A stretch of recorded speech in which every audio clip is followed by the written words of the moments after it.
Boss.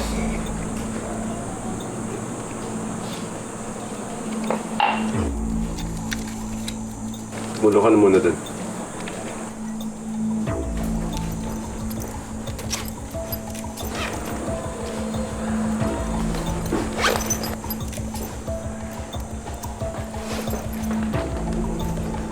Boss, ito na yung pinabibili mo.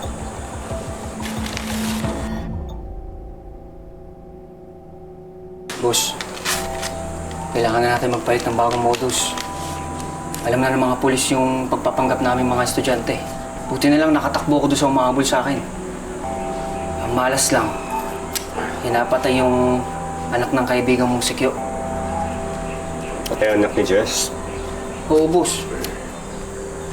Collateral damage, ganun talaga yun. Eh, paano na tayo ngayon yan, boss? Dahil muna tayo ngayon, kayo umuwi kayo sa mga bahay ninyo. Tigilan ng operasyon. Boss, hindi naman pwede yun. Alam mo naman magdadialysis si Lola, di ba? Kailangan ko ng pera. Mainit tayo ngayon, ha? Ayan. Ingat sa bebentahan. Iba yung modus natin ngayon. Salamat, boss. Walang kagupit sa kita. Hindi na ako, boss. Diyan na kayo.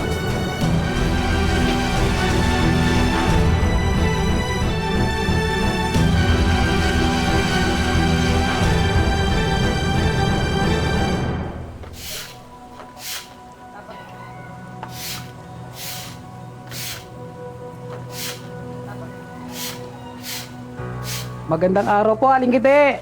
Ay, anong atin, ha? Napag-utusan po kami ng kapitan sa barangay na sabihin daw po namin sa inyo na may suman daw po kayo. Sumon? Bakit? May mga reklamo po sa inyo mga kapitbahay nyo. Ano? Kalilibing lang ng apo ko. Ano na meron reklamo nila sa amin, ha? Yun na nga po, hindi kasi ligtas yung pakiramdam ng mga ibang kapitbahay nyo rito. Gawa nung nangyari nung lamay.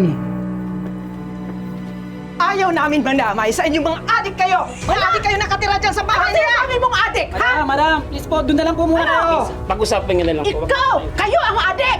Adik yang si Martin! Si Martin, yung anak mo! Adik yun kaya yung pinatay eh! Si Jess, yung asawa mo! Adik din! Bugad ng mga adik yung bahay na yan dyan! Mga adik kayo lahat! Adik kayo! Adik ka, ha? Anong adik? Hindi adik ang anak ko si Martin! Kaya nga yung pinatay eh! Kasi adik! Yung asawa! Ay! Napagkamalan! Napagkamalan lang yan! Napagkamalan! Napagkamalan! Adik!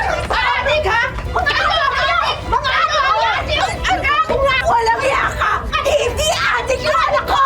Tama na po! Hindi adik yung anak ko! Umayos sila kayo dito! Hindi adik yung anak ko! Hindi adik si Martin! Mga-influensya kayo!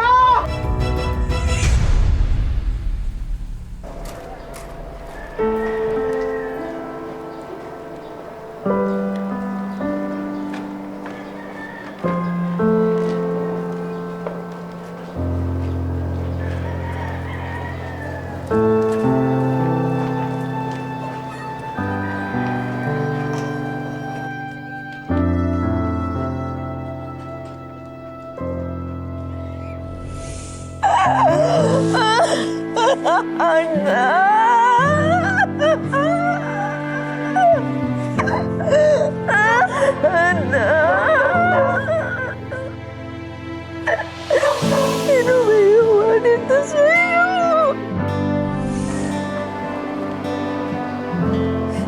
Sorry.